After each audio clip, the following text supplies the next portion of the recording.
The gunshot echoed through the narrow canyon like the crack of thunder, and Juliana Kingston's voice died that same instant, swallowed by a terror so profound it sealed her throat shut forever.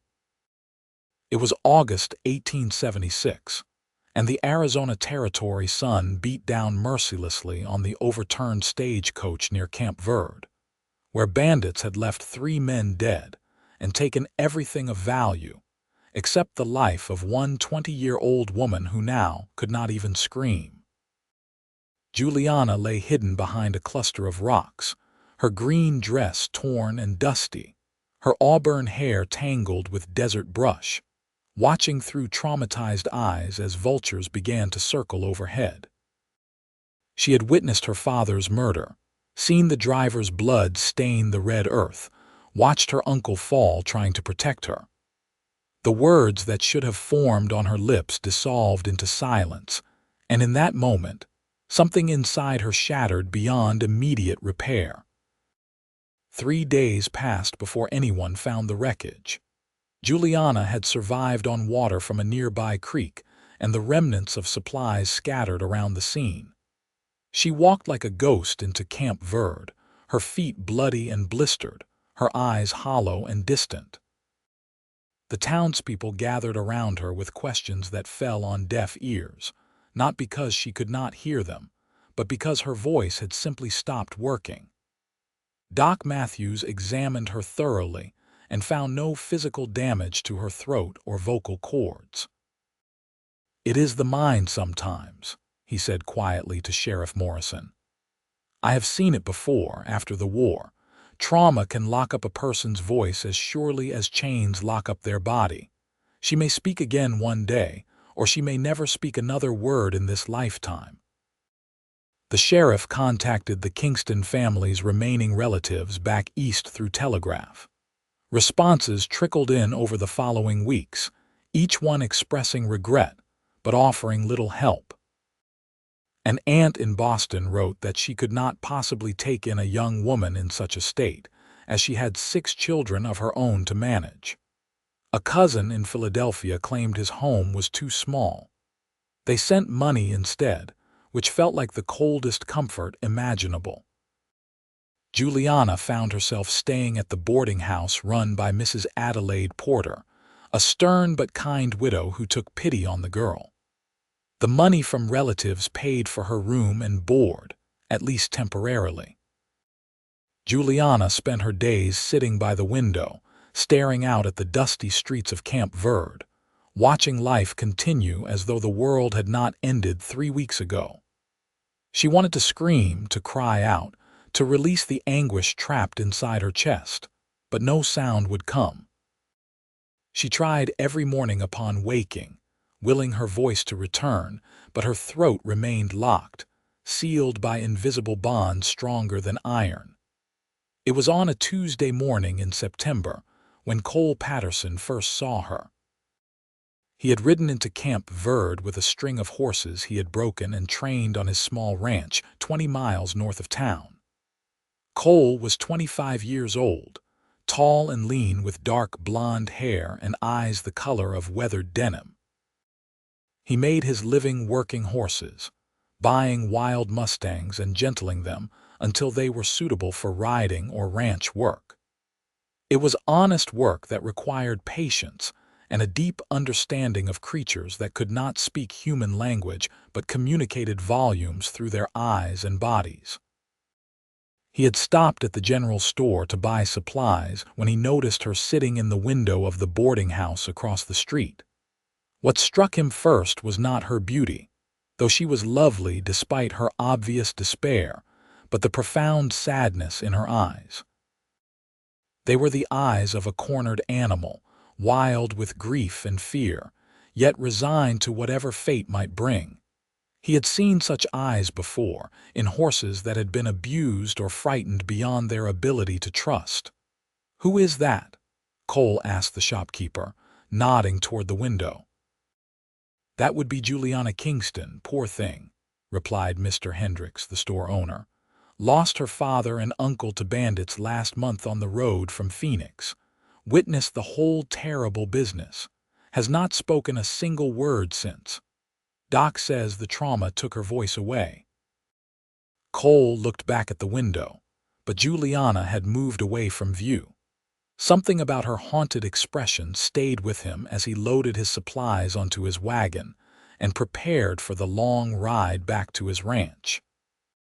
He thought about her that evening as he fed his horses, and again the next morning when he watched the sunrise paint the desert sky in shades of orange and pink. There was something about her silence that called to him, perhaps because he himself was a man of few words who understood that communication went far beyond speech. 2 weeks later, Cole returned to Camp Verde with another horse to sell. This time he made a point of walking past the boarding house, and again he saw Juliana in the window. She was sewing something, her hands moving mechanically while her eyes stared at nothing in particular.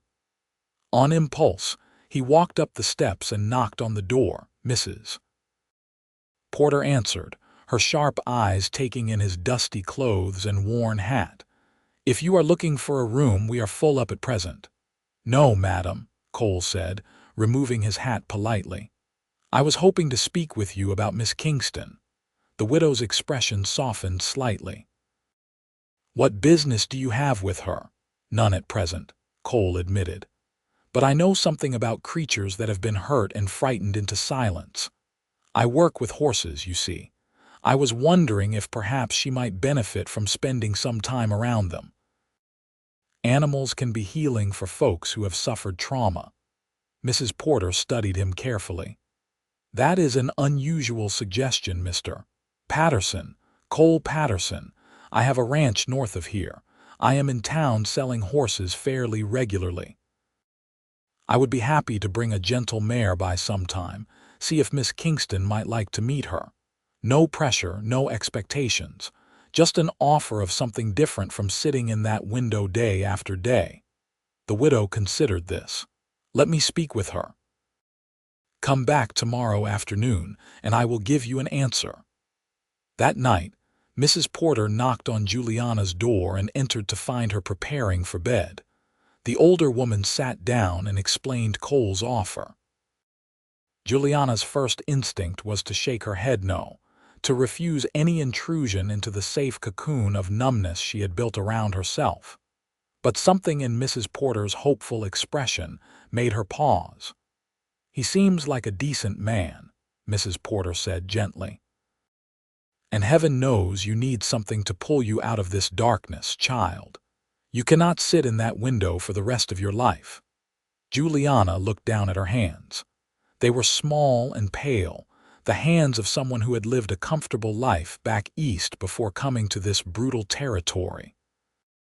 She thought about her father's hands, large and capable, now lying still in the ground at the cemetery on the edge of town. A tear rolled down her cheek, but no sob came, no sound to accompany her grief. Finally, she nodded once slowly. Just to meet the horse, she told herself. Just once. When Cole returned the following afternoon, he brought with him a beautiful paint mare, white and brown patches flowing across her coat like watercolors on canvas. The horse was small and gentle, with kind eyes that reminded him of why he had thought of this idea in the first place. Juliana came out onto the porch, Mrs. Porter beside her like a protective mother hen. Cole stayed several feet back, holding the mare's lead rope loosely. "This is Clementine," he said quietly. "I found her running wild 3 years ago.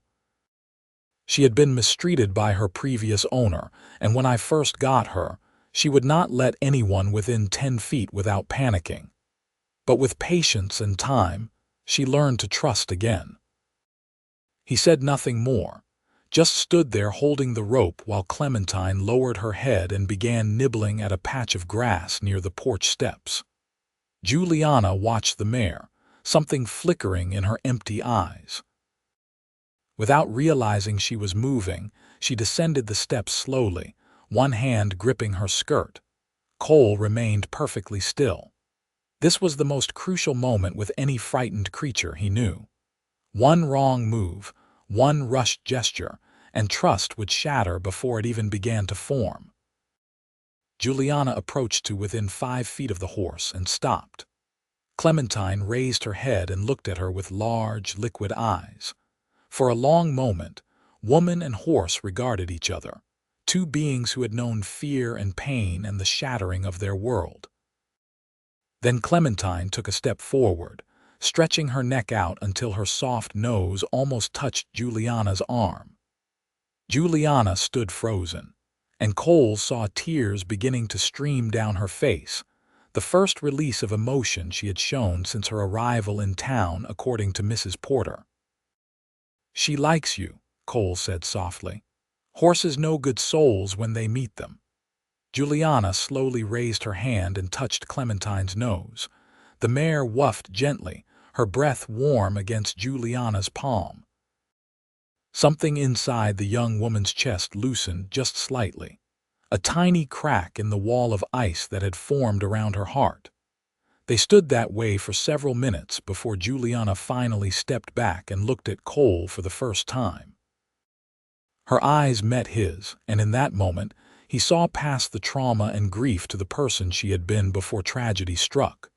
He saw intelligence and strength, sadness and longing, fear and the faintest glimmer of hope. It was all there in her eyes, an entire conversation without a single word spoken. "Would you like me to bring her back again?" Cole asked. "Maybe next week when I am in town." Juliana looked at Clementine once more, then back at Cole. She nodded, and for the first time in weeks, something resembling a smile ghosted across her lips. That was how it began, with a traumatized woman and a patient cowboy and a horse who understood what it meant to be broken and remade. Cole came to town every week after that, bringing Clementine each time. He taught Juliana how to brush the mare's coat, how to check her hooves for stones, how to braid her mane. They never spoke because Juliana could not, but Cole narrated what he was doing in a low, calm voice, the same tone he used with skittish horses. "You want to approach from the side, not head-on," he explained one afternoon as fall began to paint the leaves gold and crimson. "Horses are prey animals, so coming straight at them feels like a threat. See how her ear is turned toward you. That means she is listening, paying attention to where you are." Juliana nodded, absorbing every word. She found herself looking forward to Cole's visits, counting the days between them. When he was there, the crushing weight of her grief lifted slightly, became more bearable. She watched how gently he handled Clementine, how he never raised his voice or made sudden movements. She saw how the mare trusted him completely, following him without a lead rope, coming when he called her name. One day in October, Cole brought paper and a pencil. "I thought maybe you might like another way to communicate," he said, offering them to her. "If you ever have questions or want to tell me something." Juliana took the paper gratefully. Her hand shook slightly as she wrote her first words since losing her voice. "Thank you for bringing Clementine. She is helping me more than you know." Cole read the note and looked up at her with a warm smile that crinkled the corners of his eyes. "I am glad. She is a special horse. Somehow I knew you two would understand each other." "What happened to her before you found her?" Juliana wrote next. Cole's expression grew somber. "Her owner used to beat her when she did not move fast enough.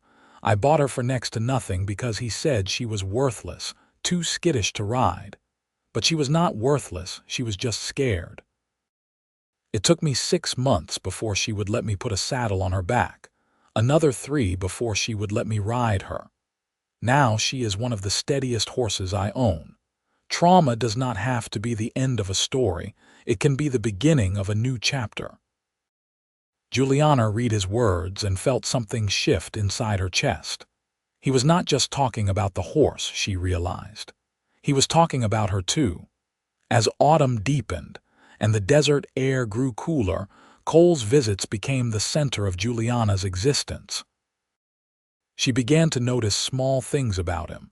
The way he always smelled of sage and leather and horses, how his hands were calloused but gentle, how his eyes crinkled when he smiled. She noticed that he never pushed her to speak or treated her silence as something strange or pitiable. He simply accepted her as she was, communicating with her through gestures and expressions and the notes she wrote. She also noticed that she was falling in love with him, though she tried to deny it at first. Love seemed impossible for someone like her, someone broken and voiceless. What could she offer a man like Cole Patterson, who was whole and capable and patient beyond measure? But the heart does not always listen to reason, and hers had decided that this quiet cowboy who spoke to horses and read her eyes like others read books was the man she wanted to spend her life with. Cole, for his part, had fallen in love with Juliana almost from the beginning, though he too tried to fight it. She was grieving and vulnerable, and he did not want to take advantage of her situation. But every week when he rode into Camp Verde, his heart beat faster at the thought of seeing her. He memorized the way her hair caught the sunlight, the delicate curve of her jaw, the way her eyes came alive when she was around Clementine. He learned to read her expressions with the same skill he brought to reading horses, understanding when she was tired or sad or starting to feel something like happiness again. It was in November when everything changed. Cole had brought Clementine as usual, but this time he also brought a saddle. "I thought maybe you might like to learn to ride," he said. "Only if you are comfortable with it, of course." Juliana looked at the saddle, then at Clementine, then at Cole. Fear flickered across her face. The last time she had been traveling, her world had ended in blood and violence. But she also knew that she could not let fear control her forever. She thought of what Cole had said about trauma being the beginning of a new chapter, not the end of the story. She reached for her paper and pencil. "I would like to try." Cole's face lit up with pride. "That is brave of you, Juliana. Really brave. We will take it slow and you can stop any time you want." He showed her how to place the saddle pad first, smoothing it over Clementine's back. Then came the saddle itself, cinched carefully but not too tight. The mare stood perfectly still throughout, as though she understood how important this moment was. "Now," Cole said, "I am going to help you mount. I will be right here the whole time holding the reins. Clementine will not go anywhere without my say-so." He made a stirrup with his hands and Juliana placed her boot into them. She felt his strength as he lifted her easily into the saddle. For a moment, panic seized her, memories of the stagecoach threatening to overwhelm her senses. But then she felt Cole's hand on her leg, steady and reassuring. "You are safe," he said, looking up at her. "I promise you, you are completely safe." She looked down into his blue eyes and believed him. The panic receded. She took a deep breath and nodded. Cole led Clementine in a slow walk around the area in front of the boarding house. Several townspeople stopped to watch, Mrs. Porter among them, smiling with maternal approval. Around and around they went, Cole never letting go of the reins, always staying close enough for Juliana to feel his protective presence. After several circuits, he stopped and helped her down. Her legs were shaky, adrenaline still coursing through her veins, but she was also exhilarated. She had done something that frightened her, and she had survived. More than survived, she had felt alive for the first time since the attack. "That was wonderful," she wrote on her paper, underlining the word wonderful twice. "You are a natural," Cole said. "Next time, maybe we can try going a bit farther if you would like." There was so much Juliana wanted to say in that moment. She wanted to thank him for his patience, for seeing past her silence to the person she still was inside. She wanted to tell him that his visits were the only light in her darkness, that she thought about him every day, that she had fallen hopelessly in love with him. But even if she could speak, she did not know if she would have the courage to say such things aloud. Instead, she wrote, "Will you teach me to ride properly? I want to learn everything." "It would be my honor," Cole replied, and the warmth in his voice made her heart flutter. Winter came to Arizona, bringing cooler temperatures and occasional rain that turned the desert briefly green. Cole continued his weekly visits, teaching Juliana more about horses and riding with each session. She progressed quickly, her natural affinity for Clementine making up for her lack of experience. Soon she was riding on her own while Cole rode alongside on his own horse, a sturdy bay gelding named Copper. They took longer rides out into the desert, away from the curious eyes of town. On those rides, Cole talked to her about his life, his dreams of building his ranch into something substantial, his love for this harsh but beautiful land. Juliana listened and wrote responses during their rest stops, sharing pieces of her own history. She wrote about growing up in Philadelphia, about her mother who had died when she was 12, about her father's decision to move west for better opportunities. She wrote about the dreams she had harbored of starting a school in Arizona, teaching children who had little access to education. "Do you think I could still do that?" she wrote one day in late December. "Even without being able to speak, I think you could do anything you set your mind to," Cole said firmly. "There are other ways to teach besides speaking. You could write lessons on a board, use visual aids. Where there is determination, there is a way." His faith in her made tears spring to her eyes. She blinked them back and wrote, "You believe in me more than I believe in myself. Then borrow my belief until yours grows strong enough," he said. "That is what friends do for each other. Friends." The word stung a little, though she knew she had no right to want more. Cole had been nothing but respectful and appropriate, never once crossing the line between supportive friend and something deeper. She told herself to be grateful for what she had, for his kindness and time, and the way he had helped pull her out of the darkest period of her life. But her heart wanted more than friendship. Even if her mind knew it was unlikely, he felt the same way about a broken woman who could not even speak her love aloud. Christmas came and went. Mrs. Porter hosted a small dinner at the boarding house, inviting Cole since he had no family nearby. It was a pleasant evening, though bittersweet for Juliana, who remembered Christmas with her father and how he would always place an orange in her stocking, a luxury in the winter months. She excused herself early and went to her room, where she cried silent tears into her pillow. A soft knock came at her door an hour later.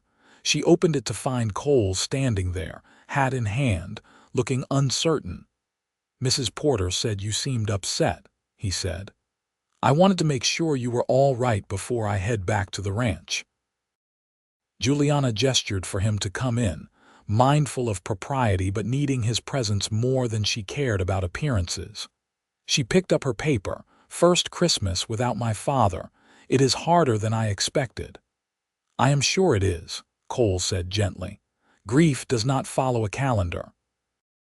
Some days will be harder than others, and that is natural. But you are not alone, Juliana. You have friends here who care about you." She looked up at him, standing in the lamplight of her simple room, and something inside her broke open. Before she could think better of it, she reached for her paper again. "I do not want you to be just my friend, Cole." She handed him the note with trembling hands, her heart pounding so hard she thought he must surely hear it. Cole read the words once, then twice. When he looked up, his expression was intense, vulnerable. "What do you want me to be?" he asked quietly. "Everything," she wrote. "I want you to be everything." The air between them crackled with tension. Cole took a step closer, close enough that she could feel the warmth radiating from his body.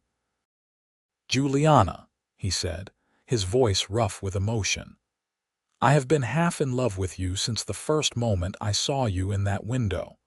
But I did not want to take advantage of your situation, did not want you to feel obligated to me because I helped you through a difficult time. She shook her head vigorously and wrote faster than she ever had before.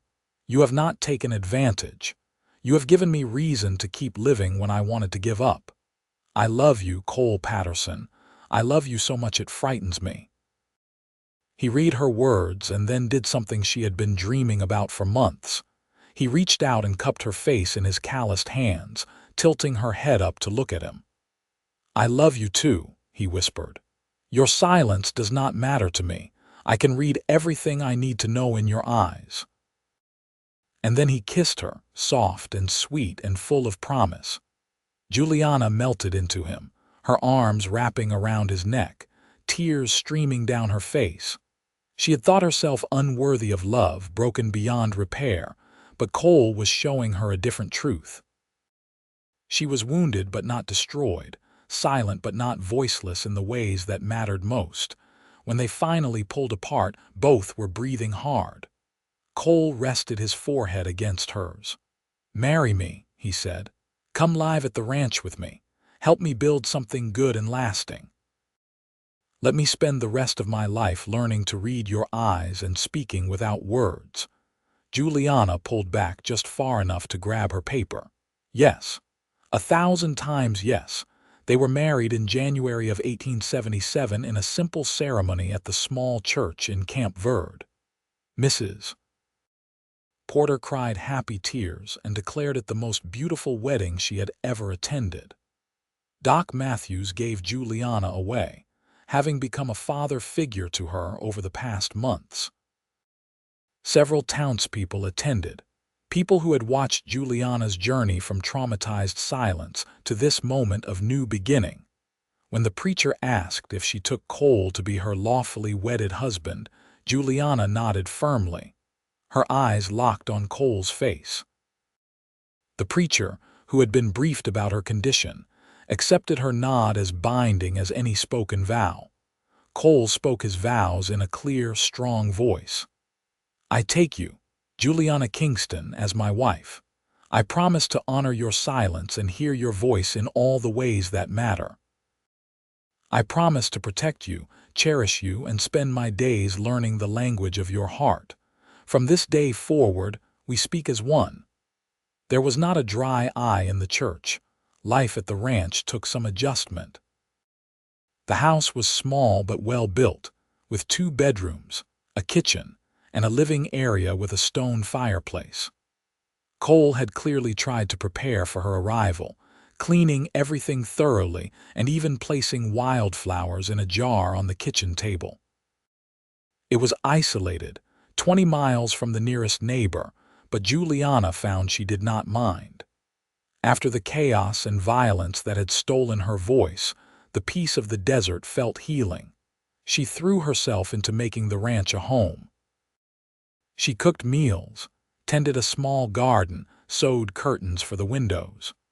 Cole taught her more about horses, showing her how to assist with foaling season when it came that spring.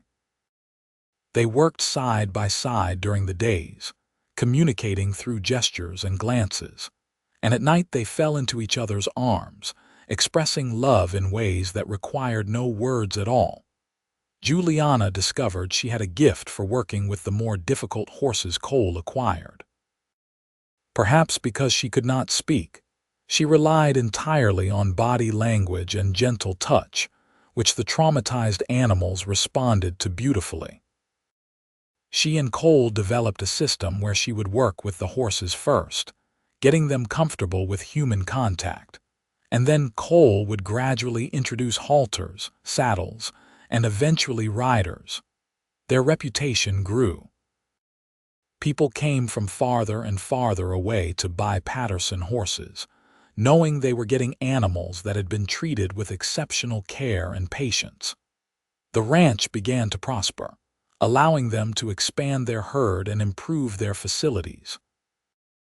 But despite their happiness, Juliana still grieved her lost voice. She tried periodically to force sound from her throat, but nothing ever came. It was as though that part of her had died alongside her father on that terrible day. She wrote her frustrations to Cole, Sometimes I dream that I can speak again, and when I wake up and remember I cannot, it breaks my heart all over again. Your voice will come back when and if it is meant to, Cole told her, holding her close.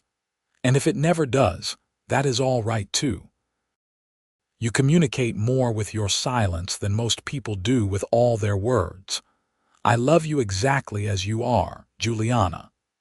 His acceptance helped, but some part of her still mourned what she had lost. It was in May, nearly a year after their first meeting, when something extraordinary happened. Juliana was working with a young mare that had been abused by her previous owner. The horse was terrified of any sudden movement, flinching at shadows and sounds. Juliana spent hours simply sitting in the corral with her, letting the mare get used to her presence. On this particular afternoon, the mare finally approached close enough for Juliana to touch her. She stroked the animal's nose gently, tears of happiness rolling down her cheeks at this small victory.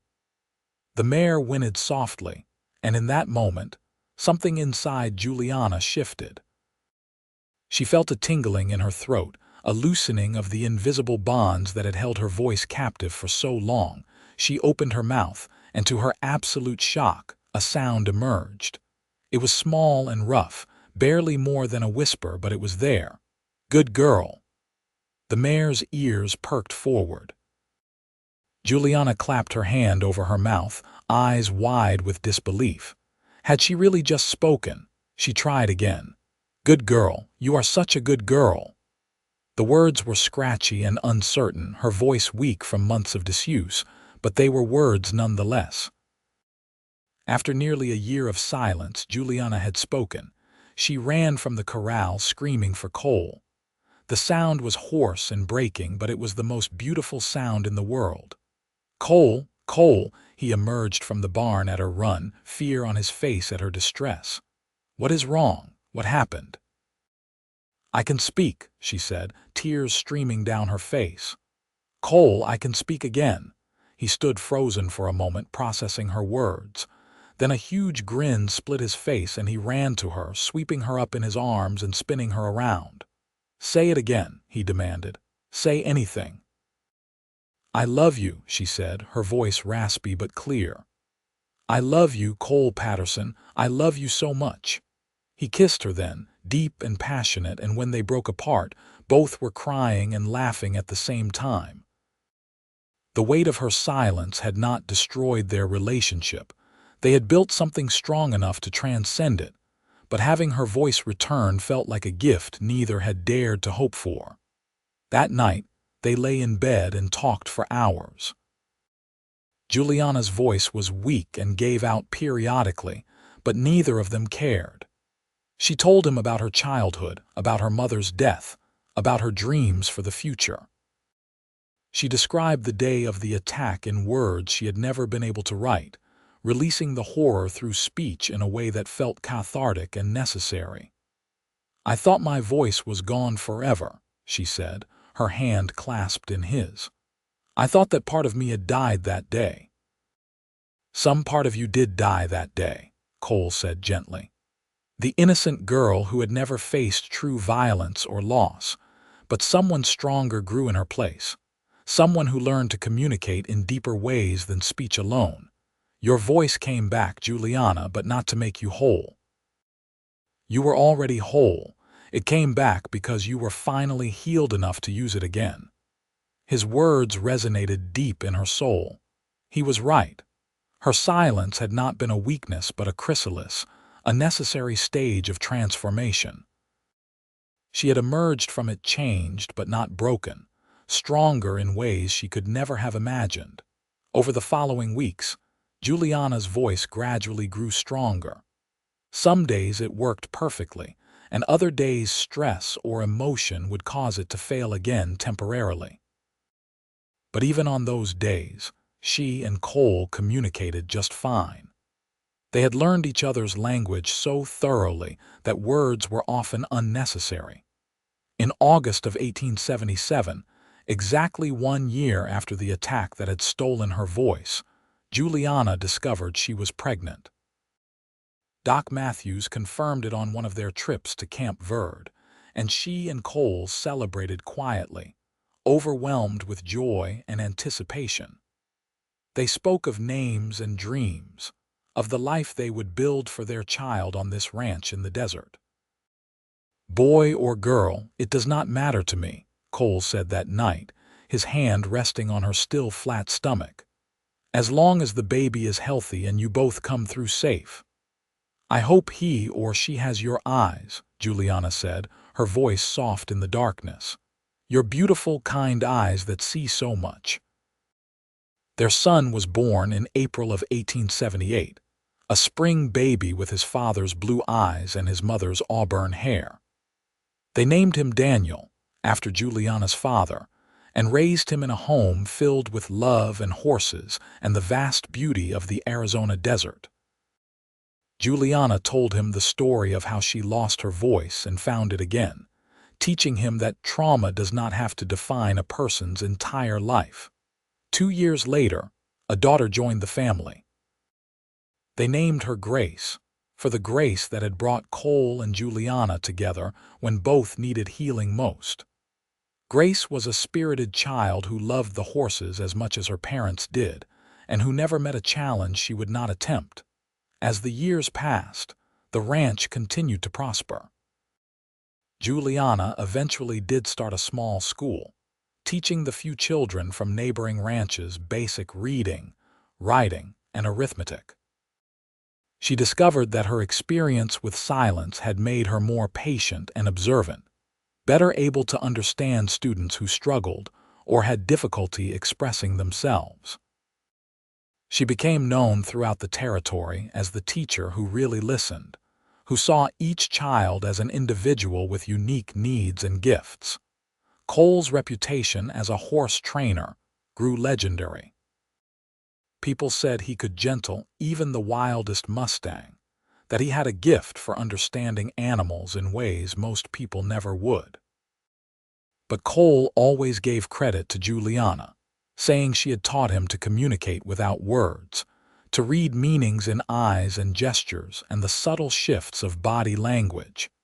They added onto the house over the years, building more bedrooms and eventually a separate schoolhouse on the property. Other families moved into the area, drawn by the growing community and the promise of good land. Camp Verde expanded and thrived, and the Pattersons became respected pillars of the community. Juliana's voice remained sometimes unreliable, especially during times of great stress or emotion. On those days, she and Cole would slip back into their old pattern of written notes and meaningful glances, a secret language that belonged only to them. It did not feel like a loss anymore, but rather like a gift, a reminder of how they had found each other and built something beautiful from tragedy and trauma. When Daniel was 10 and Grace was 8, Juliana stood in the schoolhouse one afternoon watching her students work quietly on their lessons. Through the window, she could see Cole in the corral with a young horse, moving with the grace and patience that had first drawn her to him. Their children played nearby, laughing and free in a way she had once thought impossible after her own childhood had been shattered by violence. That evening, as they sat on the porch watching the sun set over the desert in shades of orange and gold, Juliana leaned her head on Cole's shoulder. "I have been thinking about that day you first brought Clementine to see me," she said. "Do you remember?" "Of course I remember," Cole replied, his arm around her shoulders. "I remember thinking you had the saddest eyes I had ever seen, like a wild thing that had been broken and did not know how to heal." "I thought I would never heal," Juliana admitted. "I thought the silence would swallow me whole. But you saw past it, saw me when I could not even see myself." "You healed yourself," Cole said. "I just gave you some time and space and horses to do it with. You had the strength all along, Juliana. You just needed to find it again." She lifted her head to look at him, this man who had saved her without even trying, who had loved her without conditions or expectations. "I found more than strength," she said. "I found my whole life. My purpose, my family, my home. I found you." He kissed her then, soft and sweet, a kiss that spoke of years of love and partnership and the kind of understanding that transcends language. When they pulled apart, the sun had dipped below the horizon, painting the sky in twilight shades of purple and blue. Daniel came running up onto the porch, Grace close behind him. "Mama, Papa, come see. The new foal is standing already." They all went to the barn together, a family bound by love and horses and the vast Arizona sky. The foal was indeed standing on wobbly legs, his mother nuzzling him encouragingly. It was new life, fresh and perfect, a continuation of everything Cole and Juliana had built together. Years continued to pass in the rhythm of ranch life. Daniel grew into a young man who shared his father's skill with horses and his mother's patience with teaching. He took over more and more of the ranch work as Cole's back began to trouble him from years of hard labor. Grace proved to have a gift for healing, studying with Doc Matthews whenever the family visited Camp Verde, until eventually she went back east for formal medical training, one of the first women in the territory to do so. Cole and Juliana grew older together, their hair silvering, their faces weathering like the rocks of the desert around them. But their love never diminished. If anything, it deepened with each passing year, rooted in that foundation of wordless communication they had built during her silent months. When they were in their 50s, Mrs. Porter passed away, leaving her boarding house to Juliana with a note that said, "For the girl who found her voice again and taught this whole town about courage and resilience. Use it to help others find their way home." Juliana converted the boarding house into a refuge for women fleeing difficult situations, a safe place where they could heal and rebuild their lives. She hired staff to run it day to day, but she visited often, speaking with the residents, offering hope through her own story. Many of the women who passed through those doors had lost their voices, metaphorically or literally. And Juliana showed them that silence did not mean weakness, and healing was always possible. On their 30th wedding anniversary, Cole and Juliana traveled back to the place where the stagecoach attack had occurred. It had taken her 3 decades to feel strong enough to return, but she wanted to face that final demon, to prove to herself that the past no longer held power over her. They stood at the site, which was now just a wide spot in the road with no evidence of the violence that had unfolded there. Juliana closed her eyes and thought of her father, her uncle, the driver whose name she had never known. She said a prayer for their souls and felt the last piece of her trauma finally release its grip on her heart. "Are you all right?" Cole asked, his hand in hers. "I am more than all right," Juliana said, her voice clear and strong. "I am free. Finally, completely free." They rode home together as the sun set. Two people who had found each other in the aftermath of tragedy and built a life that proved love could heal even the deepest wounds. The ranch appeared on the horizon, solid and real, smoke rising from the chimney where Daniel's wife was probably preparing dinner. Grandchildren would be running in the yard, a new generation growing up surrounded by horses and love, and the lessons their grandparents had learned about speaking without words. That night, lying in the bed they had shared for 30 years, Cole pulled Juliana close. "Do you remember what I said in my wedding vows?" he asked. "About learning the language of your heart." "I remember every word," she replied. "I am still learning it," he said softly. "Every single day I discover something new about you, some nuance or depth I had not seen before. You are the greatest adventure of my life, Juliana Patterson." She turned in his arms to face him, studying the face she knew better than her own. There were lines now that had not been there when they met, gray in his hair and beard, but his eyes were the same, still capable of reading her soul with a single glance. "And you are mine," she said. "You taught me that words are just one way to speak, that love communicates in silence as loudly as in sound. You gave me back my voice by showing me I never truly lost it." They fell asleep wrapped in each other's arms. Two people who had learned to speak the most important language of all, the wordless communication of hearts that beat as one. Years later, when they were old and their children were middle-aged with children of their own, Cole fell ill with pneumonia during a harsh winter. Despite Doc Matthews' best efforts and Grace's medical knowledge, it became clear he would not recover. He lay in their bed, his breathing labored, his hand clasped tightly in Juliana's. "I am not afraid," he told her, his voice weak but calm. "We have had a good life, you and I, better than I ever dreamed possible." Tears streamed down Juliana's face, but she did not try to deny the reality of what was coming. "The best life," she agreed. "You saved me, Cole. In every way a person can be saved." "We saved each other," he corrected gently. "You taught me what it meant to truly listen, to see beyond the surface. You made me a better man." She leaned down and kissed his forehead. "I love you," she said. "I will love you until my last breath and beyond." "And I love you," he replied. "Always have, always will. Find me in the next life, Juliana. Look for the cowboy with the gentle hands and the horse that understands silence."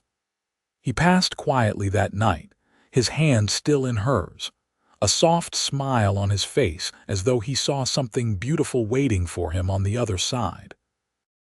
Juliana sat with him until dawn, remembering their years together, grateful beyond measure for every moment they had shared. She lived another 5 years after Cole's death, years spent with her children and grandchildren, still running her refuge for women, still teaching those who needed her wisdom. Her voice remained strong almost until the end, failing only in her final days as her body began to shut down.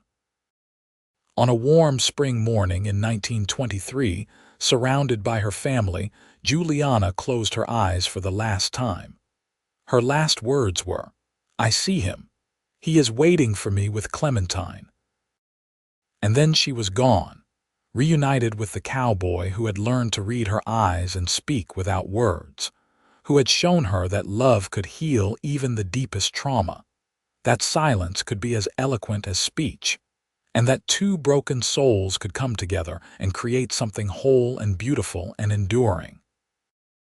They buried her next to Cole on a hill overlooking the ranch, where the desert stretched out in all directions and horses still ran in the corrals below. On her headstone, Daniel and Grace had inscribed, "She lost her voice but found her song. In silence, she spoke volumes. In love, she found forever." The ranch continued for generations, passed down through the family, each new generation learning the story of Cole and Juliana, the cowboy and the woman who could not speak, who had built an empire of love from the ashes of tragedy. The refuge for women remained open, funded by an endowment Juliana had established, helping countless women find their voices and their strength. And sometimes, on quiet evenings when the desert wind blew just right, ranch hands swore they could see two figures riding side by side across the horizon. A man and a woman on horses, moving in perfect synchronization, speaking to each other in the language only they had shared, the wordless communication of souls forever intertwined. Their love story became legend in the Arizona Territory and beyond, a testament to the power of patience and understanding, to the ways people can communicate when they truly listen, and to the transformative power of love that sees past surface wounds to the essential beauty of the human spirit underneath. It was a reminder that sometimes the most profound connections happen not through words, but through the meeting of two hearts that recognize each other across the vast wilderness of human experience. and choose to walk together through whatever comes. And so their story ended not with silence but with an eternal conversation, carried on the desert wind, written in the stars, remembered in the hearts of all who heard it, and understood that true love needs no words, only two souls willing to learn each other's language and speak in the silence between breaths, in the space where hearts meet and become one.